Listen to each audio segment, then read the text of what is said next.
안녕하세요, 서혜영입니다. 어렸을 때 그냥 하면 재미있었어요. 정답이 나올 때 희열감이 있었어요. 생각보다는 제가 원하는 대학을 가지는 못했지만 그래도 인서울은 갔어요. 제가 동덕여대 나왔거든요. 내신은 좀 괜찮은데 수능이 좀 잘 안 나오는 케이스였어요. 나는 더 좋은 데를 갈 수 있는데. 이제 대학 졸업하자마자 사실 제가 결혼을 했거든요. 결혼을 했으니까 안주하게 되잖아요. 그때 제가 대학원 시험을 봐요. 또 수능도 다시 봤어요. 그러니까 이제 미련을 계속 못 버렸다는 게 이게 딱 그때 24살? 이 안주했던 삶이 있다 보니까 막 간절함이 사실은 생기지 않다 보니까 점수가 잘 나오지 않았죠. 그러면서 2년 후에 애를 낳았어요. 16평, 18평에 이제 엄마, 아빠, 제 동생 4명이서 살다가 이제 저희 이모들이 상경하면서 이모 2명이 같이 살게 되는 상황까지도 오게 됐지만 우리 집은 왜 이렇게 불행해, 뭐 가난해, 막 이런 생각을 해본 적이 없어요. 커서 생각해 보니까 내가 되게 어려운 형편이었구나, 이거를 제가 느끼게 됐고, 그러면서 저희 친정집에서는 제가 이제 일찍 시집을 간 게 되게 이슈화 된 거예요. 시댁 쪽에서 결혼을 하고 보니 집도 해주시고, 제가 어리다 보니까 너는 그냥 몸만 알아. 제 기준에 굉장히 넉넉한 집안의 남편을 만나게 된 그런 케이스예요. 그래서 저희 친정에서는 와, 우리 혜영이 시집 잘 갔다, 이런 얘기를 굉장히 많이 했죠. 그리고 저에게 혼수도 넉넉하게 막 1,500만 원 현금으로 주실 만큼, 일산에서 굉장히 넓은 거의 58평 집에 살았고, 출판사를 제가 그만두고 집에서 놀면서 공부를 다시 해보겠다고 도전을 하게 된 것도 그래도 남편이 아버님 사업 하시는 그 그늘 아래에 있었기 때문에,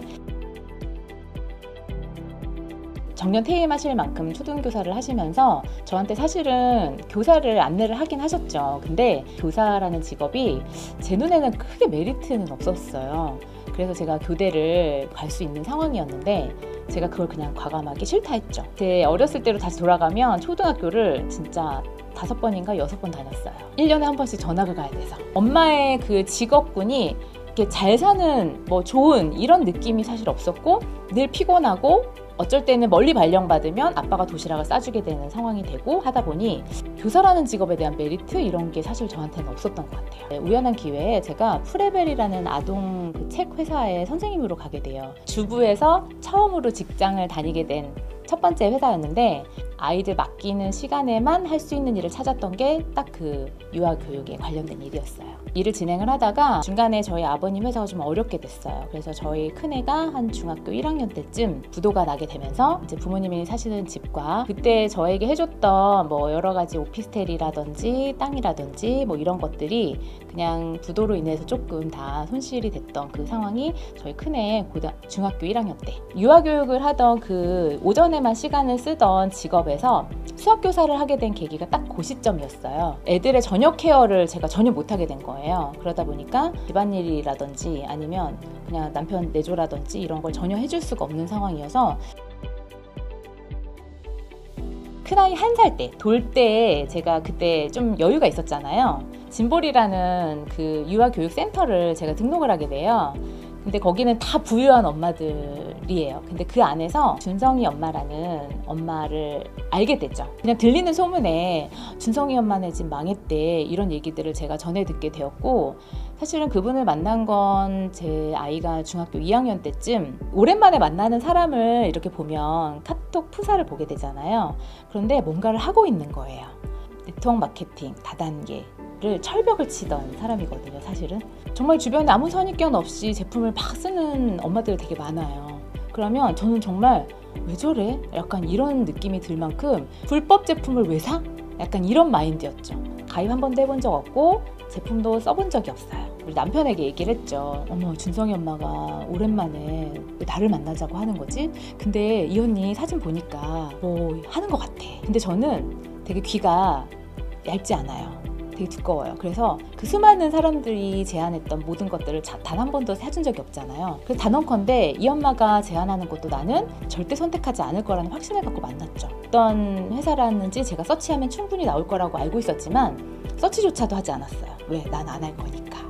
커피를 한 잔 하게 됩니다. 만약에 식품이나 아니면 제품으로 저에게 제안을 했다면 아마 저는 완강하게 거절을 했을 것 같아요. 그런데 이분이 저에게 어떤 얘기를 했냐면, 현실적으로 제가 일을 안 할 것 같은데 굉장히 열심히 커리어우먼처럼 일을 하고 있는 이 시간, 이것들을 어떻게 지냈는지를 쭉 이렇게 물어보시더니, 그래서 열심히 살았는데 5년 전과 10년 전의 상황이랑 지금이 좀 괜찮아졌냐고 질문을 딱 하시는 거예요. 근데 가만히 이렇게 곰곰이 생각해보니 나아진 게 하나도 없는 거죠. 그리고 오히려 저는 더 바빠졌고 아이들은 커가면서 돈이 더 많이 들고, 그런 현실 점검을 제 스스로 그냥 그 순간에 딱 했었어요. 그러면 이 일을 계속적으로 진행을 한다면 5년 후, 10년 후의 삶이 앞으로 좋아질 것 같아? 라는 질문을 통해서 그렇지 않다라는 결론을 그 자리에서 내리게 됐죠. 저를 여기 이제 이 길로 안내를 해주신 분이, 네, 그분이 바로 우리 김고은 스폰서님이십니다.